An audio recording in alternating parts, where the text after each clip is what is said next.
Certo, pessoal, estamos trazendo a terceira aula do nosso curso, onde aprendemos a criar o jogo Breakout na Godot.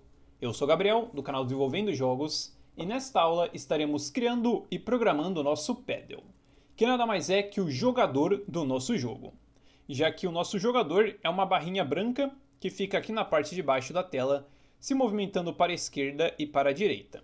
E com isso a gente consegue rebater a bolinha e jogá-la na direção dos blocos. Então, bora colocar a mão na massa.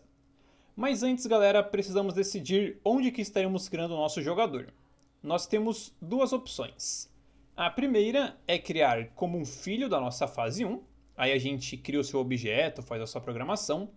E a segunda opção é criar uma cena nova para ele. E nós estaremos seguindo a segunda opção, criando uma cena nova, porque, embora fosse funcionar criar o jogador como filho da fase 1, não seria uma escolha muito boa, porque nós teremos nosso Paddle na primeira fase, na segunda, na terceira, na quarta, então ele estaria literalmente no jogo inteiro. E todo objeto que você terá não apenas em uma fase, mas em várias, é mais interessante você ter ele criado numa cena separada. Desse jeito você não tem de ficar criando e recriando ele ou duplicando todas as vezes que for utilizá-lo. Basta arrastar a cena que já existe com tudo pronto. Eu sei que só falando pode parecer confuso, então vamos de fato fazer. Então, para criar uma nova cena, clicaremos no simbolinho de mais e, como sempre, viremos aqui na aba Scene e diremos qual que é o seu nó raiz, ou seja, o seu nó principal. Então, na fase 1, nós criamos um nó do tipo 2D, pois era apenas uma fase 2D, nada mais. Mas aqui, o nosso jogador ele terá um comportamento diferente, né? Então, podemos escolher um outro nó. E na nova janela que se abrir, podemos procurar pelo nó chamado Static Body 2D, que traduzindo seria corpo estático 2D. Ele basicamente nos permite criar um corpo que é literalmente estático, ou seja, ele não se move por conta própria, somente através do código, que é exatamente o que queremos, né? Nós não queremos que o Paddle fique andando sozinho. Então criaremos um nó do tipo Static Body 2D, e a primeira coisa que faremos é mudar o seu nome. Então podemos colocar aqui de Paddle com 2 Ds. E agora, antes de fazer qualquer coisa, apertaremos Ctrl S para salvá-lo. E aqui, como estamos criando uma nova cena, salvaremos na pasta Scenes, mas agora não salvaremos na pasta Fases, né? Já que não estamos criando uma fase. Então, dentro da pasta Scenes, criaremos uma nova pasta chamada Paddle, que é o mesmo nome da nossa cena. Então, dentro dessa pasta, a gente salva a cena. Beleza, maravilha. Então, agora já temos o princípio do jogador prontinho. Só que, como podemos ver, o jogador é invisível e ainda está com um erro aqui, ó. Se a gente colocar o mouse por cima do triângulo, vai falar que esse nó não tem forma. Então, ele não consegue colidir nem interagir com outros objetos. E o que ele está querendo dizer é que o objeto do jogador existe, mas ele não possui nenhuma forma de colisão. Ou seja, a Godot não tem como fazer ele colidir com a bolinha e esse tipo de coisa. Mas antes de adicionarmos colisão nele, vamos adicionar uma imagem. Então, com o Paddle selecionado, adicionaremos um outro nó. E aqui a gente já está ligado que para adicionar uma imagem na Godot, nós utilizaremos o nó chamado Sprite 2D, que foi o mesmo que utilizamos para adicionar a imagem de fundo. Então vamos pegar aqui um nó do tipo Sprite 2D. Em seu nome podemos colocar Sprite do Paddle. Assim fica bem explicadinho para que ele serve. Então, aqui na aba Inspector vamos dar uma imagem na sua opção Texture. E no caso, se viermos aqui em File System, na pasta Assets e depois na pasta Sprites, veremos que temos um sprite chamado Paddle. E é justamente esse sprite que estaremos utilizando. Então nós pegaremos o Paddle e arrastaremos até a aba Inspector na opção Texture. E beleza, maravilha, agora podemos ver que o nosso jogador já possui uma imagem. E é bem importante, galera, adicionar uma imagem antes de adicionar a forma de colisão, porque com a imagem já existindo a gente consegue escolher uma forma mais exata para a forma de colisão. Então, para adicionar a colisão, selecionaremos o Paddle e não o Sprite, já que não queremos a colisão na imagem e sim no objeto. E adicionaremos um novo nó do tipo Collision, que eu escrevi errado, Shape 2D. e esse nó nos permite adicionar uma forma de colisão 2D, bem tranquilo. Aqui em seu nome podemos deixar Collision Shape 2D mesmo, que já está bem explicadinho. E agora o erro que estava no Paddle sumiu, né? Mas ele passou para o Collision Shape. Aqui ele está dizendo que uma forma precisa ter de fato uma forma de colisão, né? Por enquanto a colisão ela existe, mas não possui uma forma específica. Então com o Collision Shape selecionado, viremos aqui na aba Inspector e na opção Shape, trocaremos de Empty para New Rectangle Shape. Então estamos criando uma colisão retangular. E como vocês podem ver, a colisão já foi adicionada, né? Esse espaço azul aqui. Mas olhem só, a colisão está bem pequenininha, pois ela é um quadrado e o nosso jogador é retangular. Então o que faremos é pegar, né, uma das bolinhas do lado e trazer aqui bem para os limites do sprite e fazer a mesma coisa com a outra bolinha. E tcharam! Já está pronta a nossa forma de colisão. E agora, se apertarmos Ctrl S para salvar, veremos que o nosso jogador já está com toda a sua parte visual pronta. Porém, se clicarmos aqui no play da claquete para rodar a cena atual, veremos que absolutamente nada acontece se a gente apertar as setinhas ou A e D. E no caso nós queremos que ao apertar essas teclas ele se mova. Então, para fazer com que isso aconteça, estaremos agora colocando a mão na massa e de fato programando o jogo. Então, como estaremos movimentando o nosso Paddle, criaremos um script no Paddle. Então a gente seleciona ele e clica no pergaminho. Agora nessa nova janela aqui se abrir, diremos que queremos tudo do jeito padrão, que já vem normalmente, e salvaremos na mesma pasta do nosso Paddle. E a gente clica em Create. E beleza, maravilha, já temos o nosso script aqui, que se você nunca programou na vida nem nada do tipo, vai lembrar que temos um curso gratuito aqui no canal chamado Começando na Godot, onde a gente dá os nossos primeiros passos na programação, entende tudinho direitinho. Mas se quiser já aprender diretamente com esse curso, também tá tudo bem, pois explicaremos o passo a passo. Então a primeira coisa que faremos é deletar essas linhas de comentário, né? Que começam com hashtag. Pois essas linhas aqui não servem para o código funcionar, é apenas para a gente entender como ele funciona. No caso, a função process roda uma vez por frame, então se o seu jogo estiver rodando 60 frames por segundo, essa função estará chamada 60 vezes por segundo. E a função ready roda quando o objeto entra em cena. Ou seja, quando o jogo iniciar, pá, a função ready rodará. Então agora que a gente entendeu isso, podemos deletar os seus comentários. Maravilha. E aqui na palavrinha pass, a gente coloca o corpo da função, né? A gente de fato escreve os nossos códigos. Então também podemos deletar esse comentário aqui. Então a primeira coisa que estaremos fazendo é criando algumas variáveis. No momento estaremos criando apenas uma, mais para frente a gente cria as outras. No caso, a primeira variável que queremos criar é uma variável que controlará a velocidade do nosso Paddle. Então podemos vir acima da função ready e digitar var e em seu nome colocar velocidade do Paddle, separando as palavras com underlines. E aqui vamos especificar que é do tipo float, ou seja, que é do tipo de números quebrados, né, com casas decimais. Então a gente coloca 2 pontos e a palavrinha float. E para definir o seu valor, um que eu testei e ficou bem legal é de 700.0. Então a sua velocidade será de 700. Eu sei que pode parecer bem rápido, mas quando a gente for jogar, veremos que funciona direitinho.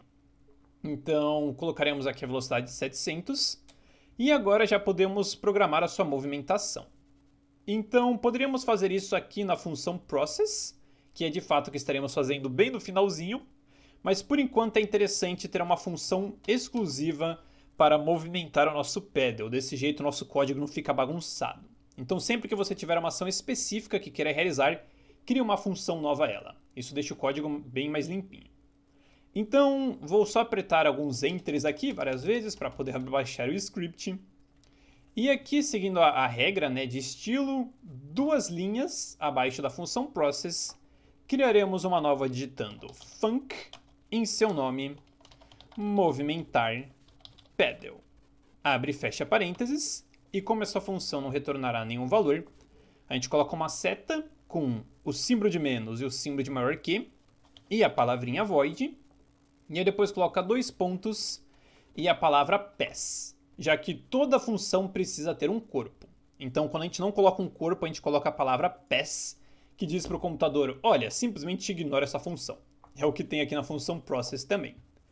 Então, tudo que queremos fazer aqui é criar uma condição if e verificar se apertamos alguma tecla específica do nosso teclado.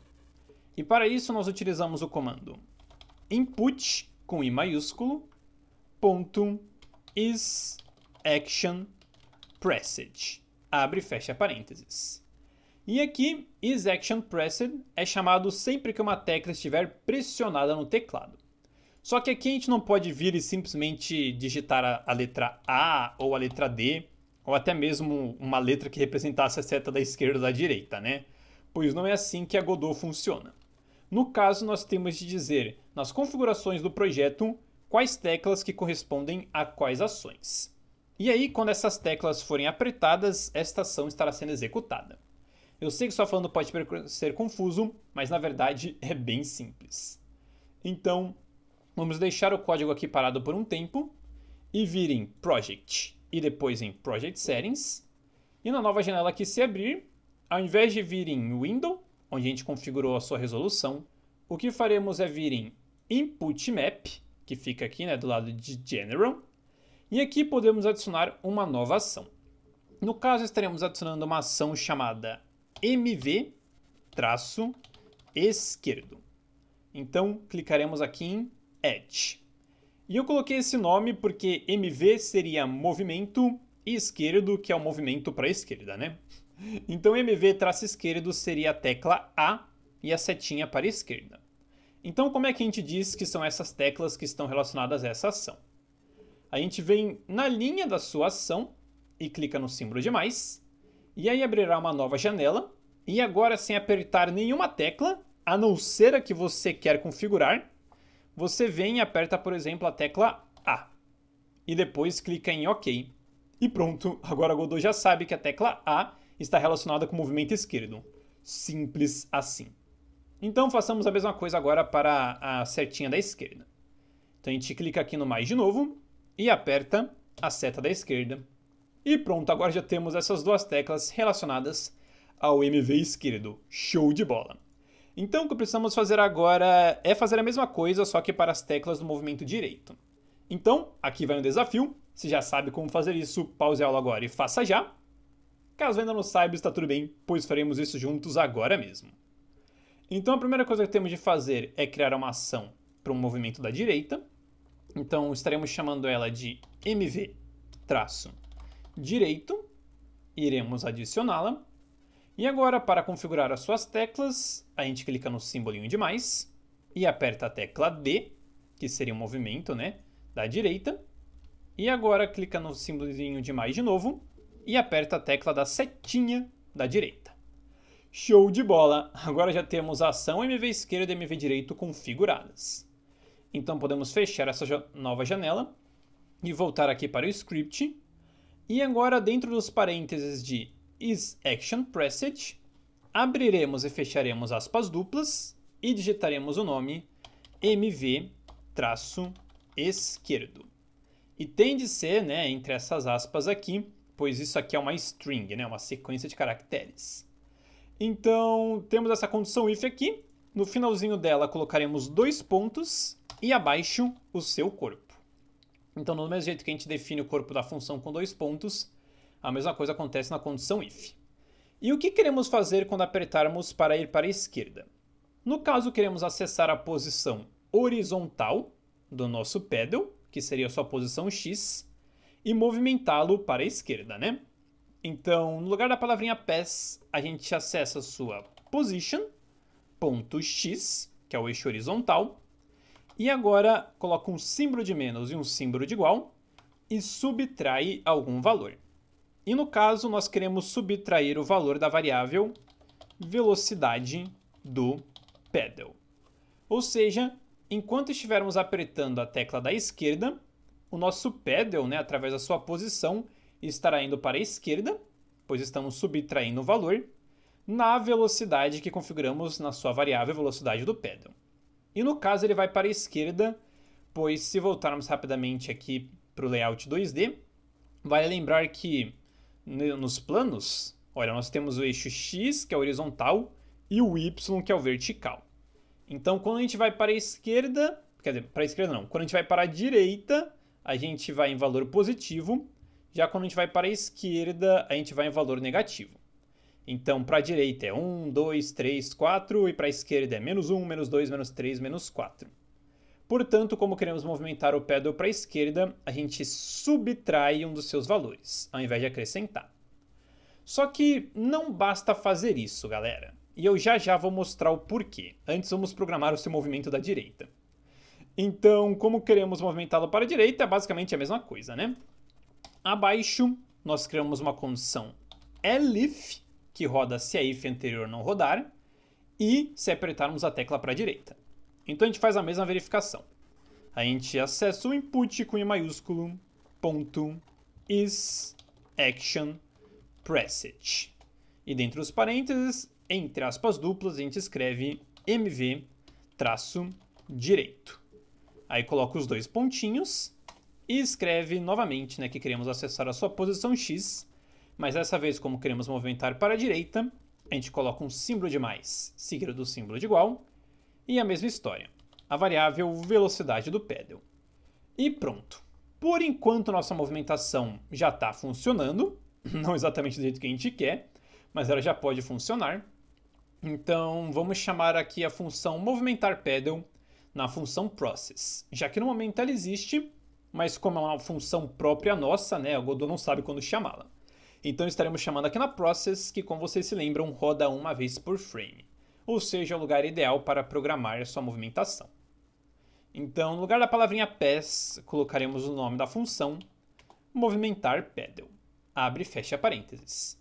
E como eu disse, poderíamos simplesmente ter programado isso diretamente na process, mas é interessante deixar as coisas bem organizadas. Então, salvaremos o script apertando Ctrl S e clicaremos aqui no play da claquete.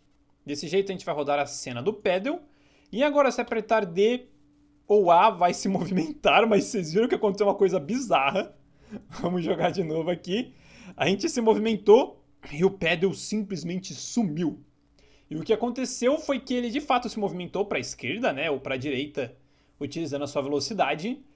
Mas, como estamos rodando tudo na função process, o nosso jogo pode estar rodando a 60 frames por segundo, como também pode estar rodando a 1 milhão de frames por segundo. Literalmente, o seu jogo pode rodar num computador que é mais fraco ou mais forte. E, consequentemente, o seu jogo vai estar rodando com mais FPS ou menos FPS.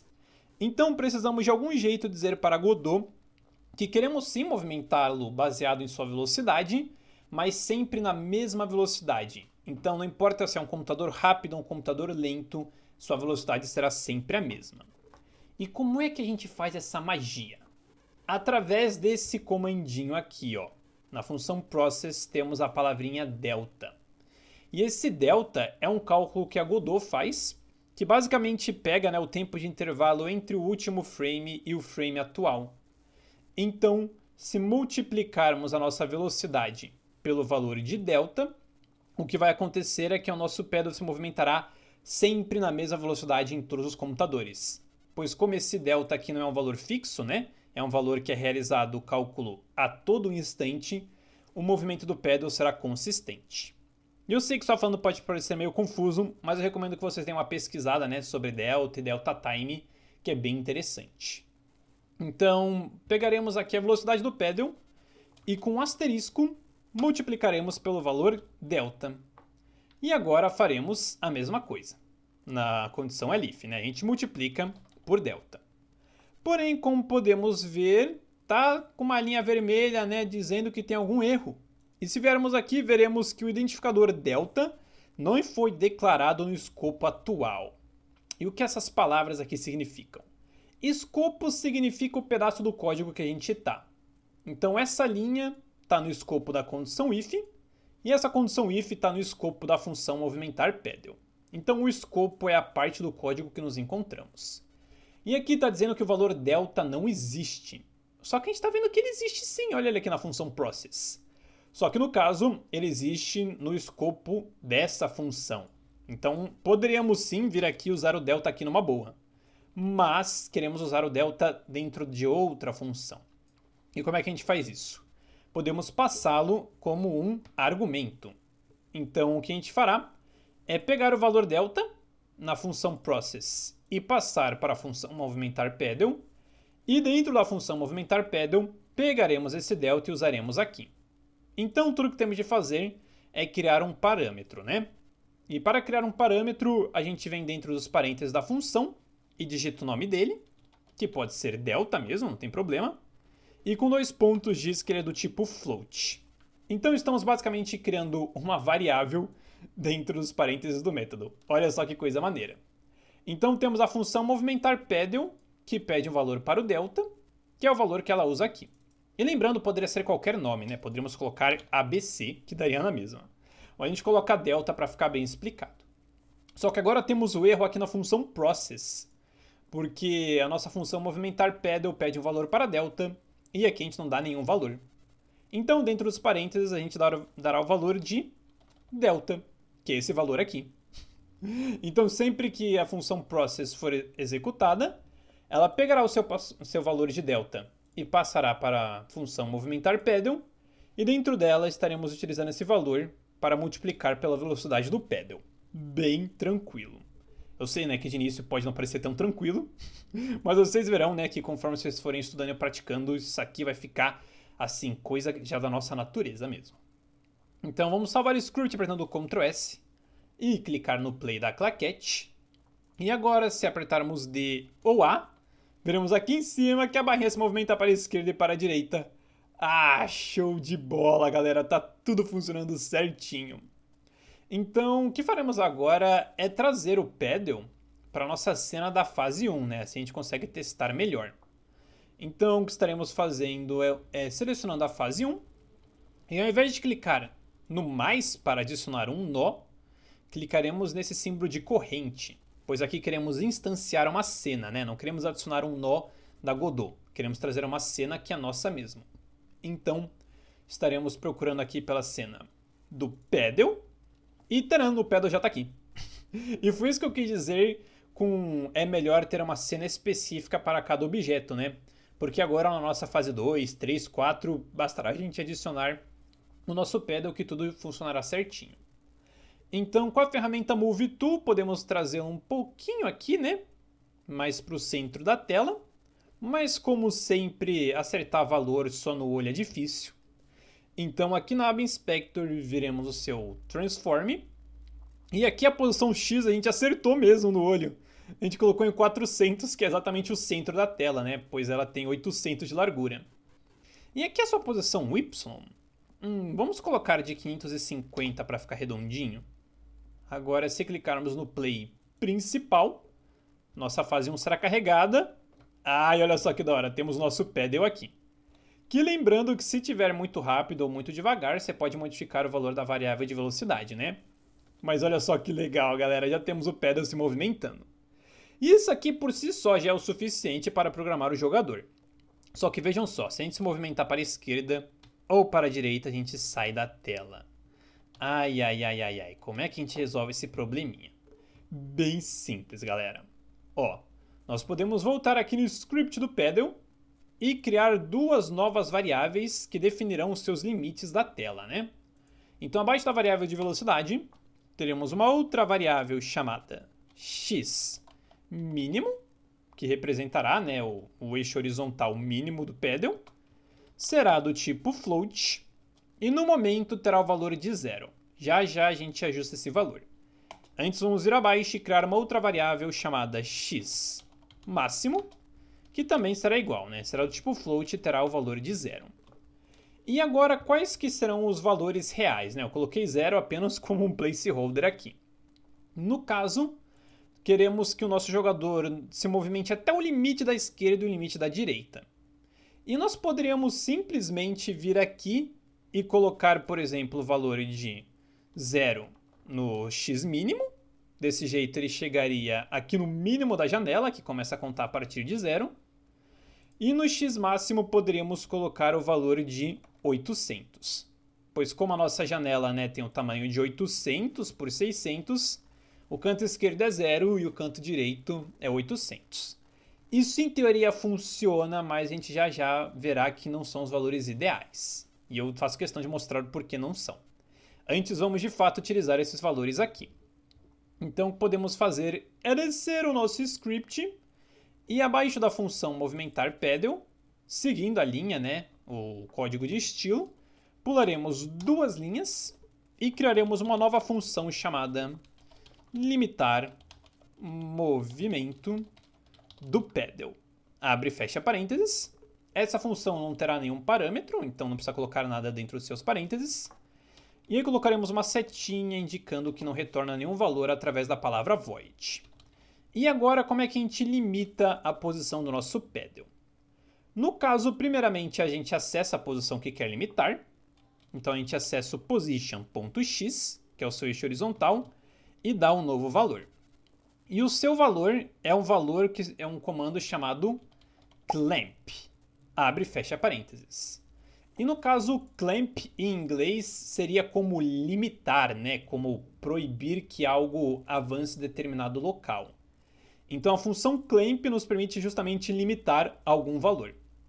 E para que essa função funcione, temos de passar 3 valores. O primeiro é a posição que queremos limitar, o segundo é a posição mínima e o segundo é a posição máxima. Então, para o primeiro valor, que é a posição que queremos limitar, a gente acessa o position.x, já que queremos limitar a posição x. Para o valor mínimo, a gente coloca a variável x mínimo e para o valor máximo, a gente coloca a variável x máximo, separando eles por vírgulas. E pronto, isso é tudo que a gente precisa fazer para limitar a movimentação. Porque o clamp, né, retornará um valor limitado para a sua posição x. Bem tranquilo. Então agora que estamos com esse método criado, vamos chamá-lo aqui, né, na função process, pois não basta criar o método, temos de chamá-lo. Eu várias vezes já criei método e não chamei e ficava, ué, por que não está funcionando? Então abaixo no movimentar paddle chamaremos o método limitar movimento do paddle com abre e fecha parênteses. E agora vocês verão que o nosso paddle não passará nem de 0 nem de 800. Não do jeito exato que queremos, mas veremos como funciona. Vamos salvar apertando Ctrl S e voltar aqui, né, para a cena da fase 01 e clicar no play. E olha só, se tentarmos passar para a esquerda, o nosso paddle para na esquerda, e se tentarmos passar para a direita, ele para na direita. Porém, temos um pequeno probleminha, que ele de fato para na esquerda e na direita, mas ele para na metade. Olha, tem metade do paddle para fora, tanto de um lado quanto do outro. Isso aqui acontece porque se voltarmos aqui na cena do nosso paddle, veremos que, como todos os objetos na Godot, ele parte do seu centro, né? Vou dar um zoom aqui. Olha, ele parte tantos pixels para a direita e tantos pixels para a esquerda. Do mesmo jeito que para cima e para baixo. Então, quando a gente limita a sua movimentação em 0, ele de fato não permitirá que o paddle ultrapasse o 0, mas somente a partir do seu ponto de origem, que é o centro.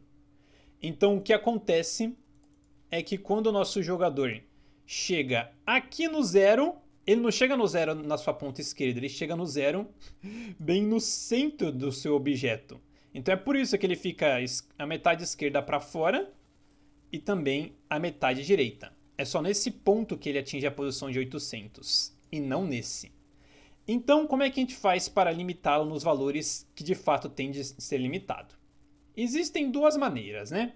Nós podemos pegar o valor pelo olho ou podemos pegar pelo seu cálculo mesmo. Vamos fazer primeiramente pelo olho e aí a gente entende direitinho. Ó, nós podemos pegar o nosso paddle e movimentá-lo o máximo possível para a esquerda, que a gente quer que ele se movimente. E aqui veremos que a sua position está de 46. Na verdade, o certo seria 45, né? Que é difícil acertar no olho. Então, ó, o seu limite mínimo esquerdo é de 45. Já o seu limite máximo, né? Quando chegar aqui na direita, se a gente tentar acertar, veremos que no caso tá aqui, ó, de 755. Realmente acertamos no olho, olha que coisa doida. Então, o que podemos fazer é voltá-lo para o centro, né, na posição 400. E aqui, no script do paddle, o valor da variável x mínimo pode ser de 45 E o valor de x máximo pode ser de 755. E agora, veremos que o nosso Paddle, de fato, tem a sua movimentação limitada do jeito certo. Ah, que maneiro! Então esse é o primeiro jeito, né? A gente pode pegar no olho a sua posição limite, que ele não passa de jeito nenhum. Mas qual que é o segundo jeito, né, que eu falei que estaremos realizando através de cálculos? No caso, galera, esta forma exige que saibamos qual que é o tamanho da nossa imagem. E para isso, podemos vir aqui na aba File System e clicarmos duas vezes em cima do sprite do Paddle. E aí veremos aqui na aba Inspector que temos o seu tamanho, que é 90 por 20. Então ele tem 90 pixels de largura e 20 de altura. Mas no que esses valores aqui nos são úteis? No caso, eu vou colocar aqui como comentário do lado. Do lado não, né? Vou colocar embaixo que fica mais fácil de explicar. Olha, nós temos a tela que no canto esquerdo tem o valor de 0 e no canto direito tem o valor de 800. Beleza, isso a gente entendeu. Mas o que acontece é que se a gente coloca somente 0 na sua posição, a gente viu que ele limita apenas metade do sprite, né? Então, o que temos de fazer é pegar pelo próprio código a metade do tamanho do nosso sprite. Então, se sabemos que o seu sprite tem 90 pixels de largura, nós podemos pegar e dividir 90 por 2. Pois, como vimos, o nosso sprite, né, o nosso objeto é a partir do meio. Então, se ele tem 90 pixels ao todo, na verdade ele tem 45 de um lado e 45 do outro. Então aqui, né, a gente dividindo 90 por 2, daria o valor de 45, que é exatamente a posição máxima do canto esquerdo, né, que seria a sua posição mínima que o Paddle pode chegar. Então a gente já pega o valor de 45, que foi o que a gente pegou visualmente, e faz a mesma coisa aqui com o cálculo do x máximo. Que no caso o nosso Paddle, né, tem 90 de largura, como vimos. Então, se a gente pega o 90 e divide por 2, teremos novamente o valor de 45. Só que no caso a gente não pode simplesmente colocar, né, 45 no x máximo, senão ele fica com a mesma limitação do x mínimo. Então o que a gente faz é acessar a posição máxima, que no caso é de 800, e a gente subtrai o 45. Que resulta em 755. Então foi justamente o que aconteceu aqui na nossa cena da fase 01. Ó, quando a gente tenta chegar aqui na direita, ele fala, ah beleza, eu não posso ir até 800 menos a metade da imagem, porque eu quero ainda deixar, né, 100% da imagem visível. Então ele tenta chegar aqui, mas fala, opa, cheguei no meu limite. Então isso acontece tanto para a direita quanto para a esquerda. E eu sei que de início esses cálculos podem parecer meio confusos, né? A gente fica, peraí, como assim? Mas é 0, mas é 45, 800, mas é 755. Mas na verdade, galera, isso aqui fica bem tranquilo. Uma vez que a gente vai aprendendo, vai estudando, isso aqui realmente vira coisa da nossa natureza mesmo. Então acho que eu vou colocar aqui, né, uma anotaçãozinha do lado. Vou dizer que é 0... que na verdade é o 0 se transforma em 0 mais o 90 dividido por 2. E aqui embaixo direi que é o 800, que se transforma em 800 menos o 90 dividido por 2. Só um cálculozinho para a gente se lembrar, né, como é que a gente chega nesses valores aqui. Então já posso deletar esse comentário aqui.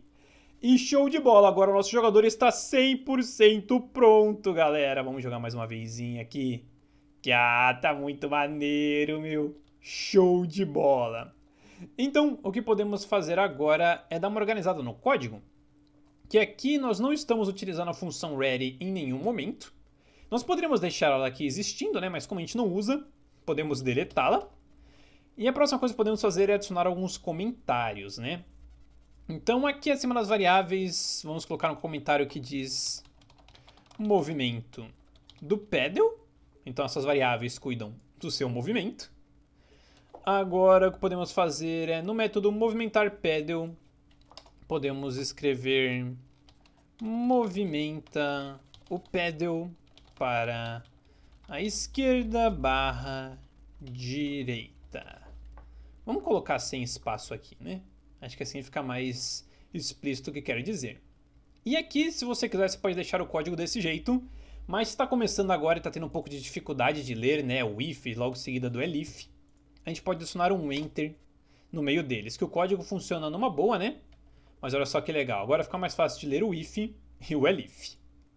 Então aqui, né, no método, na função, né, limitar o movimento do pedal, podemos colocar o comentário impede que o pedal saia da tela. Show de bola, tudo comentado direitinho. Então podemos deletar essas linhas extras aqui, deixando, né, como regra de estilo uma linha aqui no final do script. Então temos aqui todo o nosso script prontinho, vamos salvá-lo apertando Ctrl S. E agora, antes de finalizar a aula, gostaria de dar uma revisada, que é sempre bom, né, revisar para fixar bem o conhecimento. Então nós temos variáveis que controlam a sua velocidade e também que controlam a sua posição mínima e máxima na tela. E temos duas funções, movimentar pedal e limitar movimento do pedal. Na função movimentar pedal, a gente pede um valor para o seu parâmetro, né, para a sua variável delta, para que possamos utilizar esse valor aqui, fazendo com que o pedal se movimente sempre na mesma velocidade. E aí, sempre que a gente aperta para ir para a esquerda, através da setinha ou da tecla A gente acessa a posição horizontal, que é o eixo X, e subtrai a nossa velocidade, multiplicando por delta. Desse jeito ele vai para a esquerda. E a mesma coisa quando vai para a direita, né? A gente verifica se está apertando a setinha ou a tecla D, e se tiver a gente acessa a sua posição horizontal, que é o eixo X, e acrescenta um novo valor, que no caso é a sua velocidade multiplicada por delta. Então a gente movimenta ele com essas linhas de código, que chamamos aqui na função process, e para limitar a sua movimentação é uma única linha, né? A gente acessa a sua posição X e através do comando clamp a gente limita a posição X no X mínimo e no X máximo, que são as variáveis, né, que criamos agora por último, que vimos que podemos pegar os seus valores no olho ou através desse cálculo aqui. Então beleza, galera, é assim que criamos o nosso jogador. E é assim que a gente vai montando o nosso jogo, galera. Então vamos jogar mais uma vezinha aqui, que eu gosto bastante de ir testando muito bem os nossos sistemas. Desse jeito a gente vê que eles estão funcionando certinho e a gente também se diverte. Então vamos fechar aqui e, como de costume, apertar Ctrl S para salvar o progresso dessa aula, já que agora que temos o nosso jogador funcionando 100%, na próxima aula estaremos criando a bolinha e também programando a sua movimentação. E lembrando, galera, que nós temos um curso muito legal disponível na Udemy, onde criamos um jogo de luta de rua na Unity, galera. Ou seja, um jogo de luta de rua conhecido como Beat It Up. É um curso que está bem legal. No momento já possui 71 aulas e mais de 14 horas de conteúdo. Você faz o curso, tira a dúvida, ganha um certificado de conclusão no final, bem da hora. Link na descrição e no comentário fixado. Então, agradeço a todos vocês que assistiram até aqui. E também agradeço ao pessoal que apoia a nossa campanha de financiamento coletivo no Apoia-se, permitindo assim que possamos produzir mais cursos e tutoriais gratuitos aqui no YouTube. Então, muito obrigado a todos e nos vemos no próximo vídeo.